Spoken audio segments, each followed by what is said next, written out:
Bonjour à tous et bienvenue dans cette nouvelle vidéo dans laquelle j'aimerais parler de puissance. Mais attention, la vraie puissance, celle des guerriers pacifiques.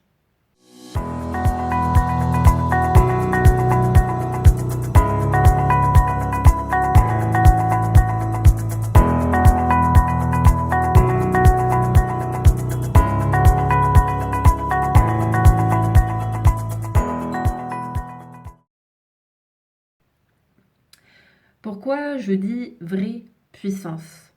Parce que je trouve que dans le milieu du développement personnel, c'est une notion qui est très galvaudée, très à la mode et dont la définition est totalement erronée, selon mon point de vue, voire incomplète.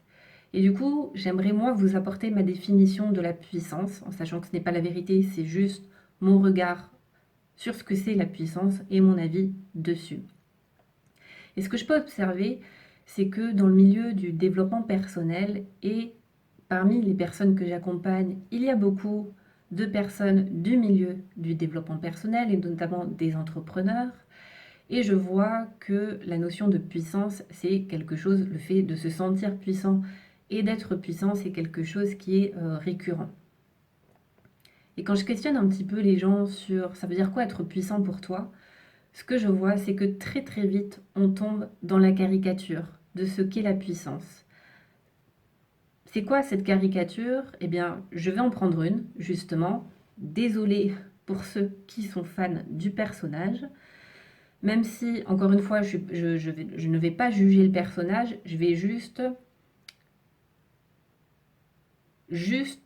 juger euh, les, l'opinion qu'on peut avoir ou ce qu'on perçoit de cette personne. Cette personne, elle est très connue dans le milieu du développement personnel, c'est Anthony Robbins. Et souvent, quand on parle de puissance, ben, très souvent, les gens associent la puissance à Anthony Robbins. Et c'est vrai que, donc, pour ceux qui ne connaissent pas Anthony Robbins, c'est un coach mondialement connu qui a écrit un bouquin qui s'appelle Pouvoir illimité. Bon, il en a écrit d'autres, mais c'est le premier, c'est la référence. D'ailleurs, voilà, pouvoir illimité, puissance. Donc déjà, ça pose un peu le cadre. Et donc, souvent, les gens associent la puissance à Anthony Robbins. Et dans le personnage d'Anthony Robbins, euh, en tout cas, ce que les gens perçoivent de lui, c'est, et ce qu'ils admirent chez lui, c'est surtout sa puissance extérieure. C'est-à-dire très concrètement que dans les séminaires, bon, c'est un Américain, donc c'est des séminaires à l'américaine, où les gens hurlent, font des affirmations positives, pardon, font le lion, donc gueulent comme des lions pour se sentir puissants, pour sentir la puissance du lion en eux. Il les fait marcher sur des braises, etc. Et ça, c'est ce que les gens perçoivent et c'est ce qu'ils admirent d'Anthony Robbins. Par contre, pour moi, ça, juste cette facette-là, eh bien, c'est une définition complètement incomplète de ce que c'est que la vraie puissance. Je ne dis pas qu'Anthony Robbins n'est pas complètement puissant. En tout cas, ce que je vois, c'est que les gens ne perçoivent que cette facette de lui, et c'est pour ça qu'il est admiré. Pour le côté, finalement, vachement dans la démonstration, dans le faire, dans le paraître, et dans le tape à l'œil. Et en fait, la plupart des gens souhaitent devenir puissants uniquement pour ce côté-là. En tout cas, c'est leur définition de la puissance qui, si j'y vais un petit peu fort, je dirais que de mon point de vue, c'est un petit peu juste de la gonflette. Parce que moi, ce qui me questionne, c'est après ce genre de séminaire, comment tu te sens vraiment?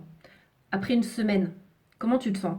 Ok, t'as fait le lion, ok, t'as marché sur des braises, mais au bout d'une semaine, comment elle est vraiment ta confiance en toi et ton estime de toi? Bah franchement, moi, ça me questionne. En tout cas, moi, c'est pas ma façon d'accompagner mes clients. Et moi, justement, dans ma façon de les accompagner, j'ai envie de les faire contacter leur vraie puissance qui, selon moi, est avant tout intérieure. C'est-à-dire que c'est pas du tout quelque chose qui tape à l'œil, c'est pas forcément quelque chose qui est visible au premier regard. Et justement, on n'est pas du tout dans le faire, mais pour moi, la vraie puissance, c'est un état d'être qui vient des tripes, en fait, et qui est pas du tout dans la démonstration, qui vient, c'est vraiment quelque chose, une assise intérieure, un ancrage très profond, une confiance en soi mais solide. Pas la confiance en soi au sens galvaudé du terme et développement personnel du terme, mais quelque chose de très puissant justement, qui est difficile à expliquer par des mots. Mais pour moi, quand j'associe la puissance, si je dois faire une comparaison, moi, plus qu'Anthony Robbins, même si je pense qu'il a une certaine puissance intérieure aussi, mais encore une fois, c'est par rapport à l'image qu'on a de lui. Moi, je l'opposerai, entre guillemets, à un maître zen. Pour moi, le maître zen est beaucoup plus puissant que quelqu'un qui va gueuler ou marcher sur des braises, qui va juste faire de la gonflette extérieure.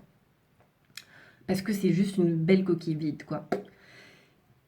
Alors que le maître zen, un bon maître zen, ou par exemple je pense à Socrate dans Le guerrier pacifique, pour ceux qui ont lu le livre ou regardé le film, eh bien pour moi, lui, il est puissant. Pourtant, c'est le genre de mec que tu peux croiser dans la rue et tu pourrais complètement passer à côté de sa puissance parce que c'est pas dans la démonstration, parce que c'est pas extérieur.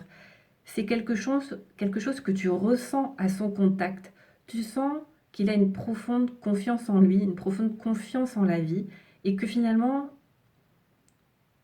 il ne peut être déstabilisé par rien, ou presque rien, parce qu'il a une attitude, une philosophie, un état d'esprit qui est vraiment puissant.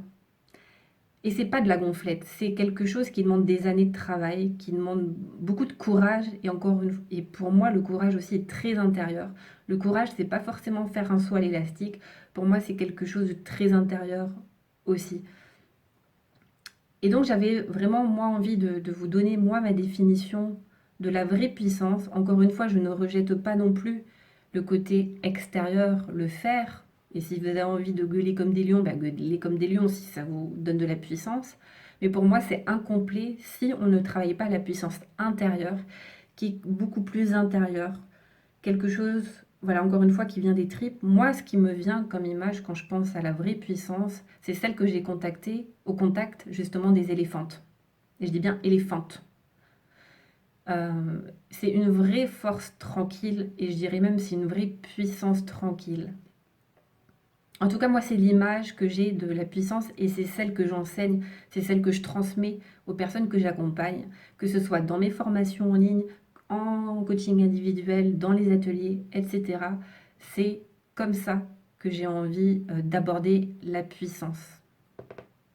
Si cette vidéo vous a parlé, eh bien pensez à la partager, à me dire aussi en commentaire comment ce que je viens de dire résonne en vous par rapport à ma définition de la puissance, quelle est la vôtre et surtout comment vous envisagez de développer votre propre puissance. Je vous remercie d'avoir regardé cette vidéo, pensez à vous abonner si ce n'est pas encore fait et je vous dis à très bientôt pour une prochaine vidéo.